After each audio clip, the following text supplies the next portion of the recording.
Assalamualaikum warahmatullahi wabarakatuh. Salam sejahtera, Om Swastiastu, Namo Buddhaya, salam kebajikan.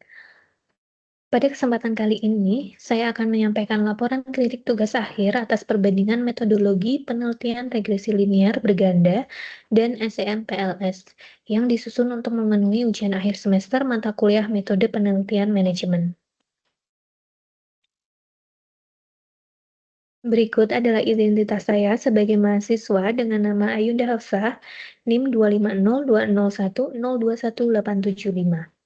Program studi PJJ Manajemen dengan mata kuliah metode penelitian manajemen pada kelas MJ604 dengan dosen pengampu Dr. Silviana Syah, SSI, MSI. Berikut daftar isinya. Kita langsung masuk saja ke bagian pertama, yakni identitas lengkap tugas akhir pertama yang saya pilih, dengan judul Pengaruh Disiplin Kerja dan Gaya Kepemimpinan terhadap Kinerja Karyawan di Kantor Pusat RPS, dengan penulis Dedi Wijayanto, NIM 24020102086. Pada dosen pembimbing dan program studi atau institusinya tidak tercantum di dalam sumber. Kemudian objek penelitiannya Kantor Pusat RPS, yakni Unit Pelaksana Teknis Direktorat Jenderal Pajak di bidang pengelolaan data dan dokumen perpajakan. Dengan metode analisis regresi linear berganda. Variabel penelitiannya X1 disiplin kerja, X2 gaya kepemimpinan, dan Y kinerja pegawai. Jumlah sampelnya 105 responden, populasi 142 pegawai, dan 7 seksi. Menggunakan rumus Lovin dengan alfa 5%. Alasan pemilihan penelitian pertama adalah yang pertama, relevansi kontekstual dengan lingkungan kerja reviewer sebagai ASN di lingkungan DJP. Kemudian yang kedua, penelitian ini menggunakan metode regresi linear berganda. Yang ketiga, dari pembacaan awal terhadap naskah ditemukan sejumlah inkonsistensi metodologi yang cukup jelas. Masuk ke hasil review penelitian regresi linear berganda, terdapat pada bab 1 sampai dengan bab 5. Untuk bab 1, bagian latar belakang, kritik utama atau permasalahannya ada pada data penerimaan pajak nasional tidak cocok dijadikan fenomena karena kantor pusat RPS adalah unit pengelola data dan dokumen, bukan unit yang mengumpulkan pajak secara langsung. Jadi naik turunnya penerimaan pajak tidak bisa langsung dikaitkan dengan kinerja pegawai RPS. Buktinya seperti terlihat pada tabel. Kemudian dampaknya terhadap penelitian, alasan pentingnya penelitian jadi lemah karena data pendukung tidak sesuai dengan subjek penelitian. Pembaca bisa mempertanyakan relevansi fenomena dengan objek yang diteliti. Solusi perbaikannya dengan mengganti data pendukung dengan yang lebih relevan, misalnya tingkat kehadiran pegawai, capaian target per seksi, atau jumlah dokumen yang diolah RPS. Kemudian ada kritik-kritik lainnya yang terlihat seperti pada layar, seperti istilah karyawan, yang kurang tepat untuk instansi pemerintah seperti DJP. Perbaikannya bisa menggunakan kata pegawai. Kemudian ada bagian perumusan masalah yang hanya mengulang hipotesis. Perbaikannya bisa dengan rumusan masalah supaya lebih spesifik. Misalnya seberapa besar pengaruh disiplin kerja terhadap kinerja pegawai di kantor pusat RPS. Kemudian batas penelitian tidak konsisten. Untuk bab yang kedua, landasan teori. Kritik atau permasalahan utamanya adalah setiap variabel hanya memakai satu tokoh teori tanpa perbandingan dengan pendapat lain. Untuk variabel utama disiplin, kepemimpinan, dan kinerja, umumnya ada banyak sumber yang bisa dibandingkan. Buktinya seperti pada layar. Kemudian dampaknya pada penelitian, landasan teori terlihat dangkal karena hanya bergantung pada satu sumber per variabel. Sudut pandangnya menjadi sempit. Perbaikannya dengan menambahkan minimal 2-3 tokoh untuk setiap variabel. Bandingkan definisinya, lalu pilih yang paling cocok untuk konteks pegawai RPS. Ini ada kritik-kritik lainnya yang masih terkait dengan teori. Kemudian masuk ke bab 3, bagian metode penelitian. Kritik utamanya ada di populasi tersebar di 7 seksi dengan jumlah pegawai yang berbeda, tapi teknik pengambilan sampel tidak dijelaskan. Seharusnya pakai proportionate stratified random sampling supaya semua seksi terwakili sesuai dengan proporsinya. Bukti seperti terlihat pada layar, kemudian dampaknya pada penelitian, sampel berpotensi tidak merata. Suara seksi kecil, seperti seksi penjaminan kualitas yang hanya 13 orang, bisa kalah oleh seksi besar, yakni seksi pengumpulan dan penerimaan dokumen yang sebanyak 31 orang. Padahal keduanya punya karakteristik kerja yang berbeda. Perbaikannya adalah dengan menerapkan proportionate stratified random sampling. Menghitung berapa sampel per seksi berdasarkan proporsi jumlah pegawainya, lalu menampilkan tabel jumlah sampel per seksi. Selanjutnya ada kritik-kritik lainnya yang terlihat pada layar. Kemudian di bab 4 pada hasil dan pembahasan, kritik utamanya karakteristik responden hanya disebutkan datanya, tidak dihubungkan langsung dengan variabel penelitian. Misalnya tidak dibahas apakah pegawai dengan masa kerja lebih lama punya kinerja yang berbeda, atau apakah pendidikan mempengaruhi persepsi terhadap gaya kepemimpinan. Dampaknya pada penelitian, data karakteristik jadi hanya pelengkap tanpa makna analitis. Padahal informasi ini bisa memperkaya pembahasan dan menemukan pola tambahan. Untuk perbaikannya bisa menambahkan analisis silang antara karakteristik responden dengan variabel penelitian, misalnya rata-rata skor kinerja pegawai per kelompok masa kerja atau per kelompok pendidikan. Kemudian ada kritik-kritik lainnya. Dan pada bagian terakhir, bab 5 kesimpulan dan saran, ada kritik berupa kesimpulan hanya menyalin ulang hasil bab 4, belum ada rangkuman temuan yang utama. Kesimpulan yang bagus harusnya merangkum apa yang benar-benar ditemukan dari data, bukan menyalin ulang paragraf hasil. Dampaknya, bab 5 terasa hanya formalitas, tidak memberi nilai tambah dari hasil pengujian yang sudah dilakukan. Perbaikannya dengan menyusun kesimpulan berupa temuan utama, bukan menyalin ulang hasil, fokus pada apa arti dari koefisien regresi dan R-square dalam konteks pegawai RPS. Secara umum, penelitian ini sudah memiliki struktur yang lengkap dan mengikuti kaidah penelitian kuantitatif, namun masih terdapat beberapa hal yang perlu diperbaiki, terutama pada bagian latar belakang, di mana adanya kesesuaian data pendukung dengan subjek penelitian dan penggunaan istilah. Bab 2, adanya ketergantungan pada satu sumber teori dan tidak adanya H3 untuk uji simultan. Kemudian metode, teknik sampling, dan jumlah bukti kuesionernya. Di bab 4, analisis yang masih dangkal dan minim perbandingan, serta di bab 5 yang belum memuat subbab keterbatasan penelitian dan saran untuk penelitian selanjutnya. Kemudian yang kedua, tugas akhir yang saya pilih berjudul Kesadaran Wajib Pajak dan E-Filing berpengaruh terhadap penerimaan pajak melalui kepatuhan wajib pajak sebagai variabel intervening studi pada wajib pajak orang pribadi non-karyawan di kantor pelayan pajak Pratama Binjai dengan penulis Agusman, NIM-nya 2402021020307. Tercantum pada judul file.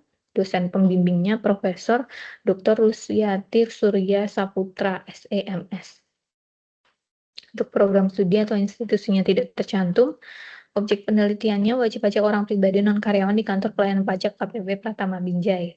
Metode analisisnya structural questioning modeling, partial least squares atau SCM-PLS, SMART PLS 4. Variabel penelitiannya X1 kesadaran wajib pajak, X2-nya e-filing, Z-nya kepatuhan wajib pajak variabel intervening, dan Y-nya penerimaan pajak. Jumlah sampelnya ada 100 responden dengan populasi 161.328 WPUP non-karyawan. Penggunaan rumus Tarung Yamanin, margin of error-nya 10%. Alasan pemilihan penelitian kedua ini yang pertama, kesesuaian tematik yang tinggi dengan bidang tugas reviewer di KPP Pratama, khususnya terkait kepatuhan wajib pajak dan optimalisasi penerimaan pajak. Dua isu yang secara langsung relevan dengan fungsi administrasi perpajakan di lingkungan DJP. Kemudian yang kedua, penelitian ini menggunakan metode SMPLS dan variable intervening atau mediasi. Dan yang ketiga, penelitian ini memuat sejumlah kejanggalan metodologis dan statistik yang cukup mencolok. Berikut hasil review penelitian SMPLS-nya. Ada di bab 1 sampai dengan 5 juga. Untuk bab pertama, bagian latar belakang, kritik atau permasalahan utamanya, data pendukung tidak menyambung dengan judul. Judul bilang penerimaan pajak dipengaruhi kesadaran dan e-filing, tapi data justru menunjukkan penerimaan sudah tercapai, bahkan melampaui target. Kalau target sudah tercapai, apa masalah yang sebenarnya mau diteliti? Dengan bukti seperti pada tabel berikut, kemudian dampaknya terhadap penelitian, motivasi penelitian jadi lemah. Pembaca bingung apa yang mau diteliti kalau target penerimaan sudah tercapai. Justifikasi memilih KPP Pratama Binjai sebagai lokasi penelitian jadi tidak kuat karena datanya tidak menunjukkan ada masalah pada variabel independen. Solusi perbaikannya, ganti fenomena yang lebih spesifik, misalnya keluhan dari petugas KPP soal wajib pajak yang malas lapor, atau data soal jumlah wajib pajak yang belum memakai filing di Binjai. Kemudian ada kritik-kritik lainnya. Bagi berikut, lanjut di bab 2 pada bagian landasan teori. Masalah yang cukup fatal ada di judul bab, yakni salah kategori.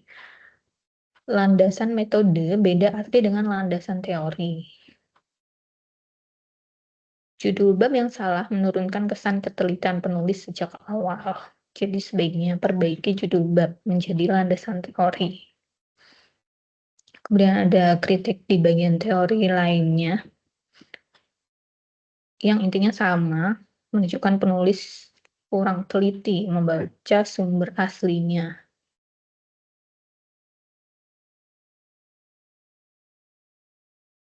Ada kesalahan di hipotesis juga.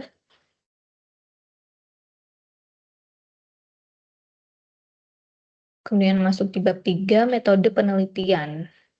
Masalah utamanya, populasi 161.000 wajib pajak tersebar di 28 kecamatan, tapi teknik sampling tidak menjelaskan bagaimana peneliti menjangkau responden dari daerah yang tersebar itu. Sampel tidak bisa dipastikan mewakili populasi WPOP non-karyawan Binjai serta secara adil antara Kota Binjai dan Kabupaten Langkat, apalagi antar 28 kecamatan. Untuk perbaikannya, jelaskan detail bagaimana peneliti menjangkau responden dari 28 kecamatan.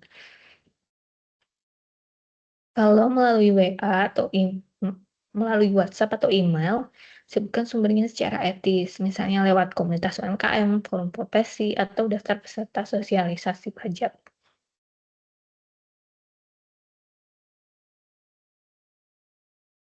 Dan masih ada kritik lainnya sebagai berikut.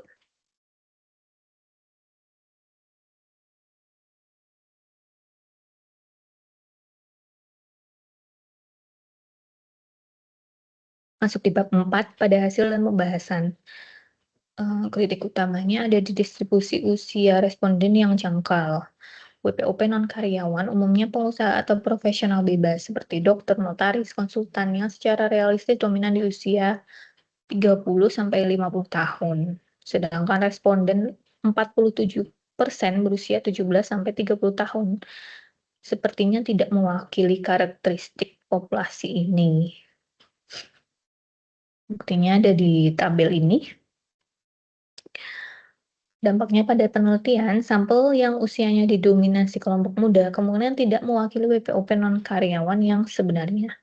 Hasil penelitian jadi bias dan sulit digeneralisasi. Perbaikannya kalau memungkinkan ulang penyebaran kuesioner dengan target usia yang lebih mewakili WPOP non-karyawan. Dominan di umur 30-50 tahun. Cek ulang cara penyebaran kuesionernya. Berikut kritikan yang lain. Dan masuk di bab 5 ada simpulan dan saran. Kritik utamanya simpulan tidak hanya mengulang hasil uji hipotesis, tapi menambahkan spekulasi baru soal petugas pajak yang tidak melayani maksimal atau wajib pajak menghadapi kendala teknis yang tidak ada dalam data kuesioner. Simpulan seharusnya bersandar pada temuan data, bukan interpretasi tambahan. Dampaknya, simpulan yang mencampur hasil data dengan spekulasi membuat kesimpulan tidak murni berdasarkan temuan. Perbaikannya dengan menulis ulang kesimpulan dengan fokus pada apa yang benar-benar ditemukan dari data, tanpa menambahkan interpretasi baru yang tidak diuji. Dan beberapa kritik lainnya. Kemudian secara umum, penelitian ini sudah cukup runtut dalam menyusun kerangka pemikiran, mengulas penelitian terlebih dahulu, dan menggunakan analisis SMPLS untuk menguji hubungan antar variabel. Namun, masih terdapat beberapa hal yang perlu diperbaiki, terutama pada kesesuaian fenomena di bab 1 dengan variabel yang diteliti, ketepatan asal-usul teori di bab 2, kejelasan teknik sampling dan jumlah butir kuesioner di bab 3, kejanggalan distribusi usia responden dan kontradiksi statistik uji mediasi di bab 4, dan perbaikan subbab keterbatasan dan spesifikasi saran di bab 5. Selanjutnya adalah perbandingan kualitas metodologis kedua penelitian.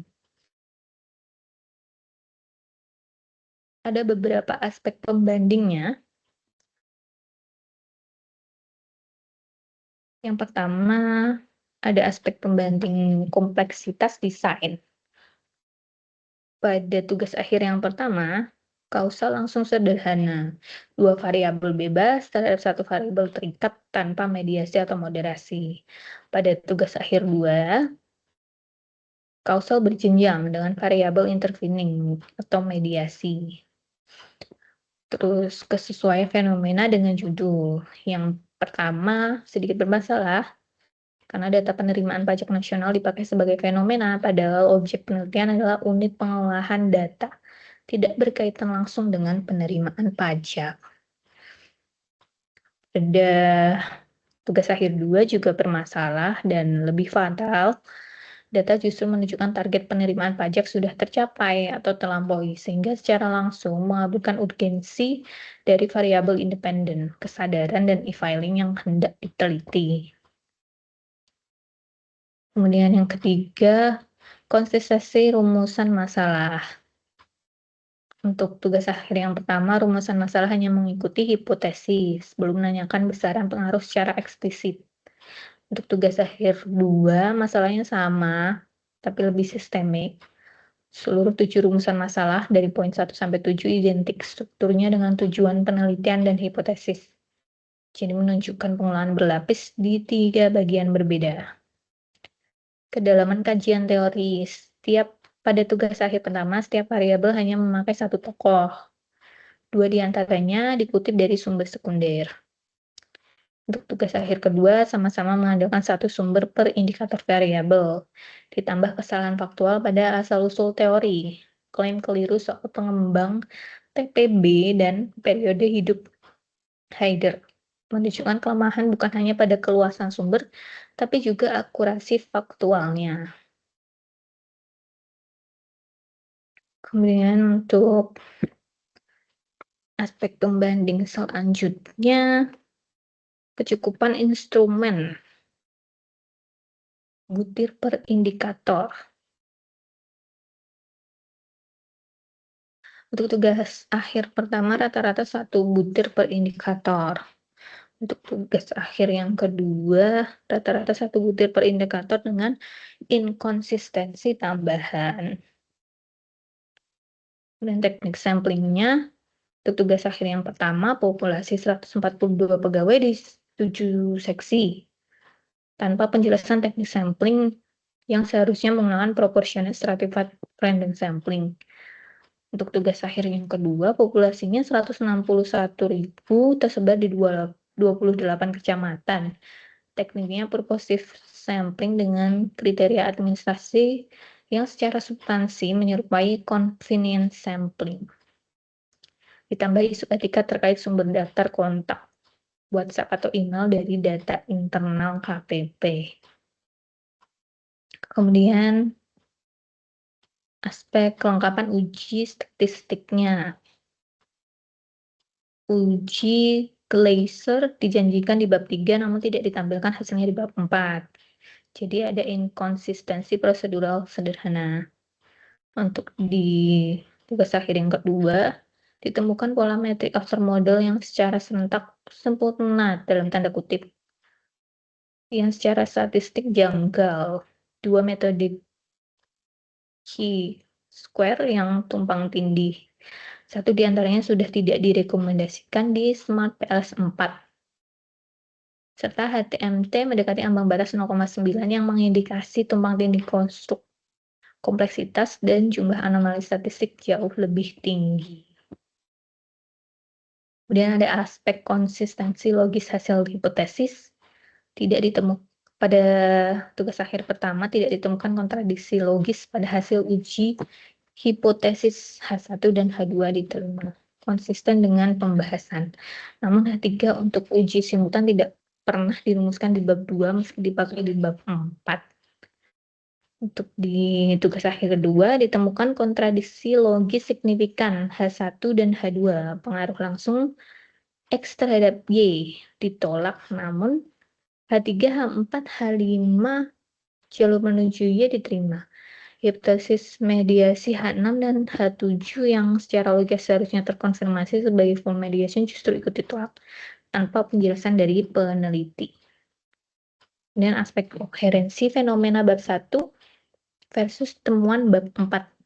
Tidak ditemukan kontradiksi langsung antara fenomena dan temuan. Masalah lebih pada relevansi data gabungan.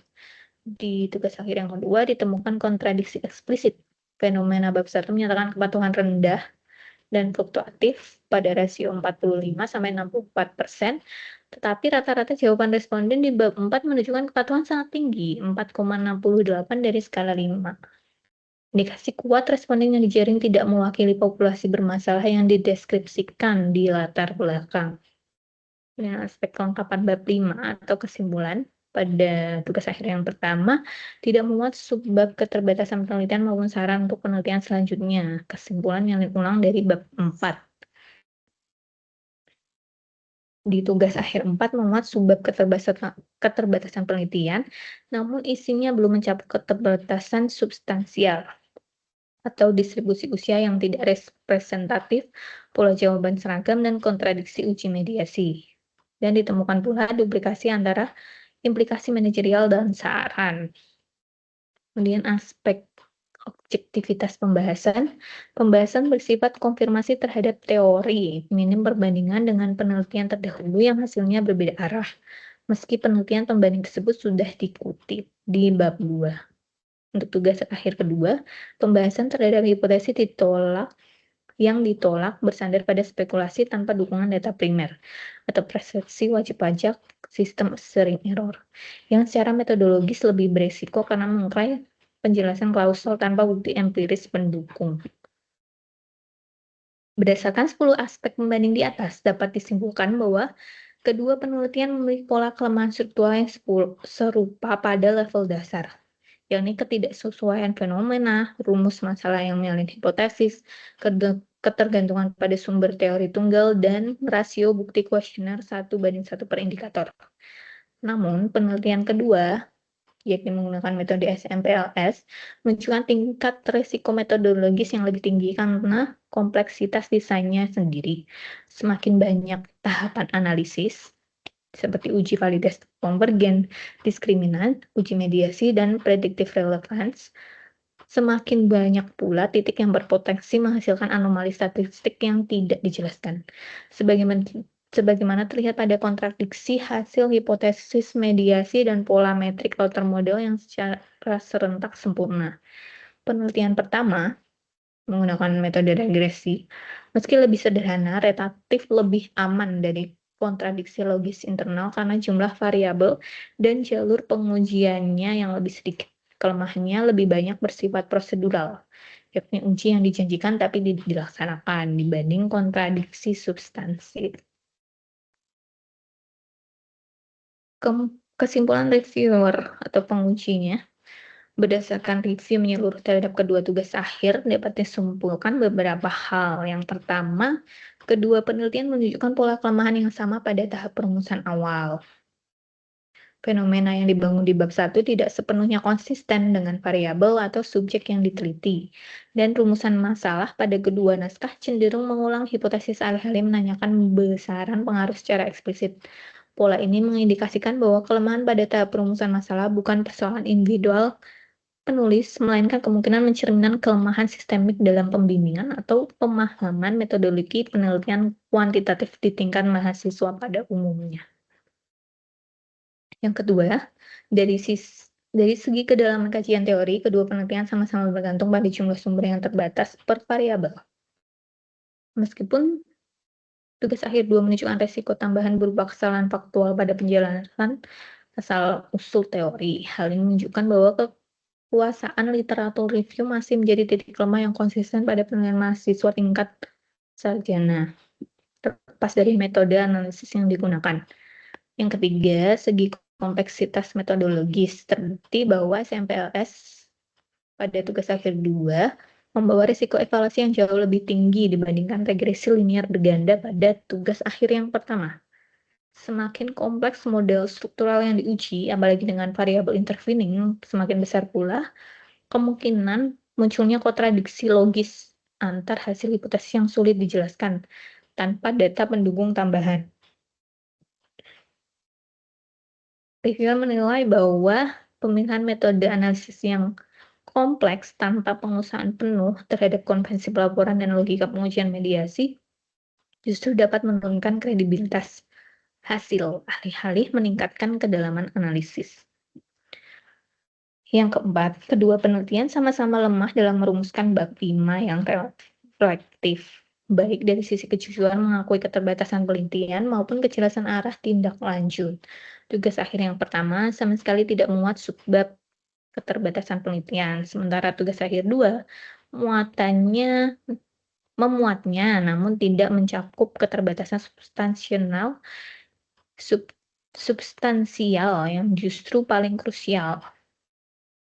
Ini menunjukkan kecenderungan umum untuk memperlakukan bab 5 sebagai formalitas penutup, bukan sebagai bagian yang menuntut refleksi kritis dan proses penelitian yang telah dilakukan.